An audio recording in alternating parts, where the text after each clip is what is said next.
అన్నదాతకు వెన్నుదన్నుగా వైఎస్ఆర్సీపీ నిలబడుతుందని, ప్రతి పంటకు గిట్టుబాటు ధర కల్పించే విధంగా వారి పక్షాన పోరాడుతుందని పోలవరం మాజీ ఎమ్మెల్యే నియోజకవర్గ వైఎస్ఆర్సీపీ ఇన్ఛార్జ్ తేలం బాలరాజు పేర్కొన్నారు.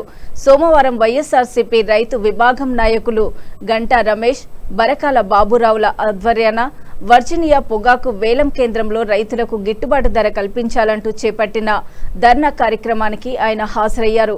కూటమి ప్రభుత్వం పాలన మొదలైన తర్వాత రైతుల పరిస్థితి అధ్వానంగా ఉందని, మెట్ట ప్రాంతంలో ప్రధాన పంట అయిన వర్జీనియా పొగాకుకి 70 ఏళ్ల చరిత్రలో లేని విధంగా ధర పతనమైందన్నారు. 350 రూపాయల సగటు ధర 150 రూపాయలకు పడిపోయిందని, అత్యధిక ధర 450 రూపాయల నుంచి 250 రూపాయలకు పడిపోయిందని అన్నారు. డబుల్ ఇంజిన్ ప్రభుత్వాలంటూ ప్రగల్భాలు పలుకుతూ రైతాంగాన్ని ట్రబుల్ బాధలకి గురి అయ్యేలా వ్యవహరిస్తున్నాయని అన్నారు. ఎన్నికల వేళ మాత్రమే చంద్రబాబు నాయుడు రైతుల గురించి మాట్లాడతారని, అనంతరం వారిని గాలికి వదిలేస్తారని అన్నారు.